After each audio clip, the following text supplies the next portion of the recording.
अभिनव पांडे का एक बार फिर से ट्रांसफर हो गया था। हर 3 साल में उनका ट्रांसफर होता था। इस कारण उनकी बेटी शिवानी को अपने दोस्तों से बिछड़ने का दुख हमेशा रहता था। इस बार भी वही उदासी उसके चेहरे पर थी।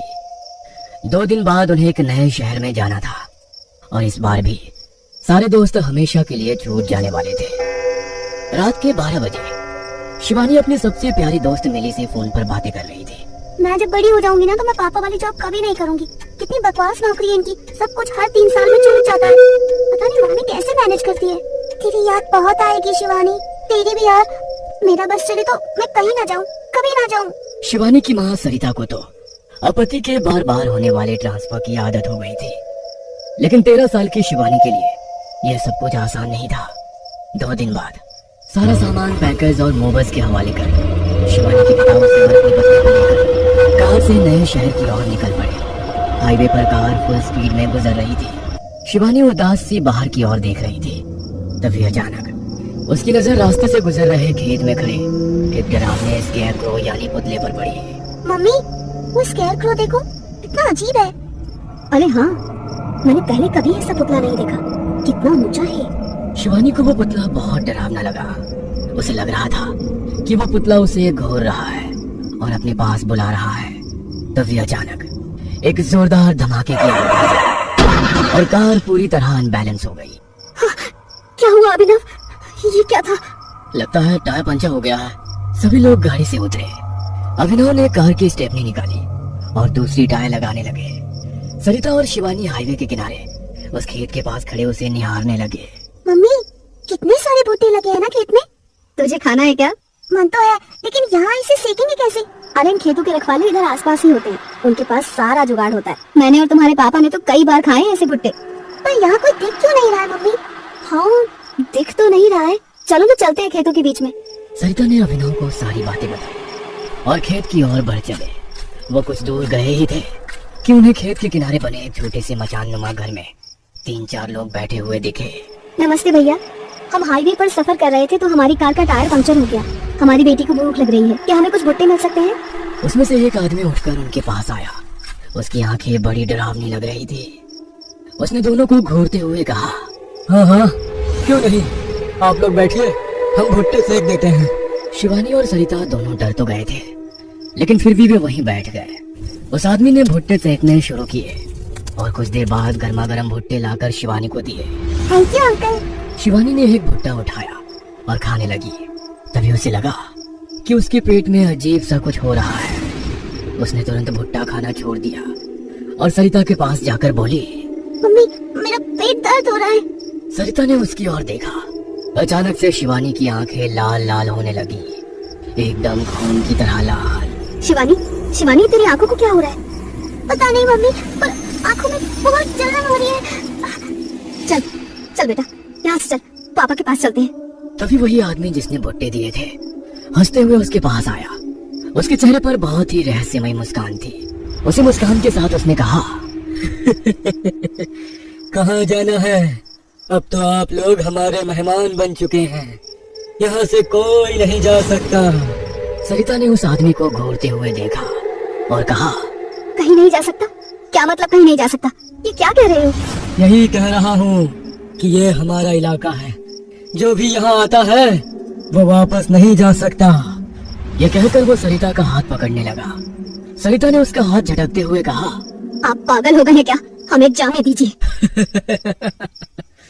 अब तो बहुत देर हो चुकी है। तभी शिवानी ने देखा कि बाकी लोग भी उनकी ओर बढ़ रहे हैं। मम्मी, मम्मी भागो यहाँ से, ये लोग मुझे ठीक नहीं लग रहे। मम्मी, मम्मी भागो यहाँ से।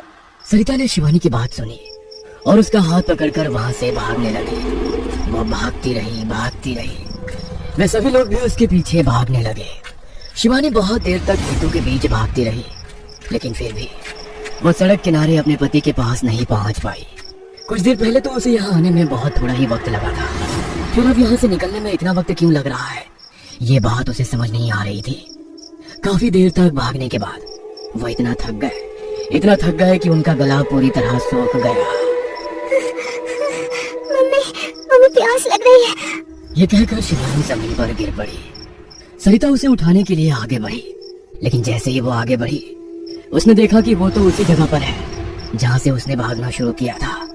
वो आसपास घूर घूर कर देख ही रही थी। तभी उसकी नजर एक बार फिर उन लोगों पर गई जिसके डर से वो भाग रही थी। वे सभी उन दोनों को बहुत ही खतरनाक नजर से घूर रहे थे और साथ ही जोर जोर से हंस भी रहे थे। मैंने कहा था ना, यहाँ से निकलने का कोई रास्ता नहीं है। अब तुम लोग यहीं रहोगे हमेशा के लिए। शिवानी का शरीर डर के मारे बुरी तरह कांप रहा था। सरिता बार बार अपने आप को कोस रही थी कि वो क्यों खेत में भुट्टा खाने आई। तभी उन लोगों में से एक आदमी ने जोर से चिल्लाते हुए उन दोनों से कहा, पास ही कुआं है, तुम जाकर अपनी बेटी को नहला दो। नहला दूं? लेकिन क्यों? जितना बोला वो करो, ज्यादा सवाल जवाब मत करो। सरिता के पास उन लोगों की बातों को सुनने के अलावा कोई चारा नहीं था। वो शिवानी को लेकर कुएं की ओर बढ़ने लगी। वो कुआं काफी गहरा था और बहुत ही पुराना। कुएं के अंदर काफी झाड़ियां उगाई थी, इसलिए कुएं का पानी बहुत ही कम दिख रहा था। माँ, इन लोगों ने मुझे नहाने के लिए क्यों कहा? मैं इस पानी से नहीं नहाऊंगी। इस कुएं के गंदे पानी से बिल्कुल नहीं नहाऊंगी मैं। लेकिन तभी शिवानी की नजर पास खड़े स्केरक्रॉ यानी पुतले पर गई। वो उसे अब भी घूर रहा था। शिवानी उसे देखकर जोर से चिल्लाई,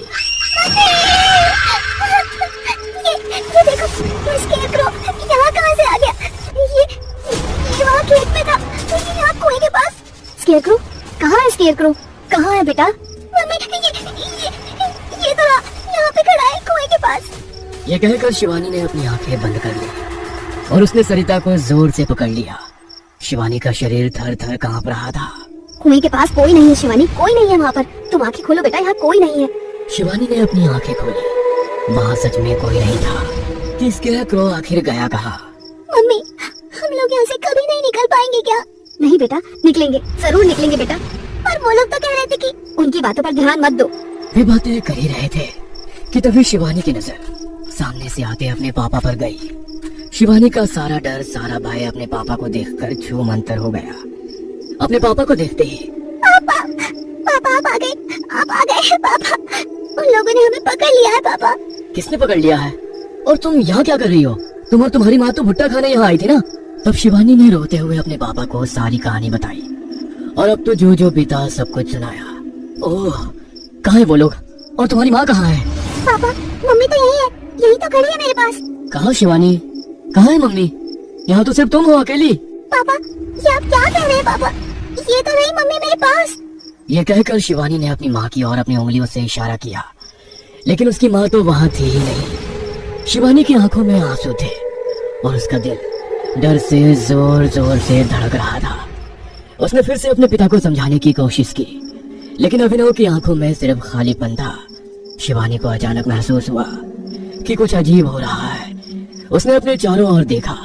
उसने देखा कि वे खेत फिर से बदल गए थे और वे लोग जिनसे भाग रहे थे वो अब भी उन्हें घूर रहे थे। पापा, पापा प्लीज, हमें यहाँ से निकलना होगा। देखो, देखो इन लोगों को, ये कैसे घूर रहे हैं हमें। शिवानी, सब ठीक है, तुम बस मेरे साथ रहो, कुछ नहीं हुआ है, तुम बस डर गई हो। शिवानी को लग रहा था कि उसके पिता भी अब उन लोगों के प्रभाव में आ गए थे। उसने अपने पिता का हाथ पकड़ा और उन्हें वहां से खींचने की कोशिश की, लेकिन अभिनव ने उसे अपनी जगह पर खींच लिया। शिवानी, तुम यहाँ से कहीं नहीं जा सकती। शिवानी के दिल में अब और डर भर गया। उसने अपने पिता की आंखों में देखा, उनकी आंखें भी अब खून की तरह लाल हो गई थी। शिवानी ने अपने चारों ओर देखा। वे लोग एक बार फिर से धीरे धीरे उनकी ओर बढ़ रहे थे। नहीं, नहीं, प्लीज हमें छोड़ दो, प्लीज हमें जाने दो प्लीज। लेकिन वे लोग बस हंस रहे थे। तभी अचानक एक तेज हवा का झोंका आया और शिवानी को लगा कि उसका शरीर हवा में उठ रहा है। शिवानी अब हवा में तैर रही थी और वे लोग नीचे से उसे घूर रहे थे। शिवानी जोर से चिल्लाई, लेकिन उसकी आवाज अब धीरे धीरे खामोश होने लगी थी। उसने अपनी आंखें बंद कर ली और प्रार्थना करने लगी। तभी अचानक उसने महसूस किया कि वो जमीन पर गिर रही है। उसने अपनी आंखें खोली और देखा कि वो अब भी उसी खेत में थी, लेकिन इस बार वहां कोई नहीं था। ना वे लोग, ना उसका पिता, ना उसकी माँ। शिवानी अकेली थी और उसे समझ नहीं आ रहा था कि ये सब क्या हो रहा था। उसने अपने चारों ओर नजर दौड़ाई। वो पुतला अब भी वहीं खड़ा था और उसे घूर रहा था। शिवानी ने हिम्मत जुटाई और उस पुतले के पास गई। तुम कौन हो और ये सब क्या हो रहा है? मेरे मम्मी पापा कहाँ हैं? वो सारे लोग कहाँ गए? पुतला उसकी ओर देखने लगा और फिर धीरे धीरे हंसने लगा। उसकी हंसी ने शिवानी के रोंगटे खड़े कर दिए। उसने पीछे हटने की कोशिश की, लेकिन उसके पैर मानो जमीन में धंस गए थे। तुम कभी यहाँ से नहीं जा सकोगी, ये जगह अब तुम्हारी कब्रगाह है। शिवानी की आंखों में आंसू थे और दिल में खौफ। उसने फिर से अपने चारों ओर देखा। सब कुछ धीरे धीरे गायब हो रहा था। उसे लग रहा था कि वो अब कहीं और जा रही है, एक ऐसी जगह जहां से वापस आना मुमकिन नहीं था। और फिर सब कुछ अंधेरा हो गया। अगली सुबह उस हाईवे पर एक कार खड़ी मिली जिसका टायर पंचर हुआ था। कार के अंदर कोई नहीं था, चारों ओर सन्नाटा था। कोई नहीं जानता था कि उस कार में सवार लोग कहाँ गए थे। शायद वे अब भी NH 87 के किनारे उस रहस्यमयी खेत में फंसे हुए थे, हमेशा के लिए।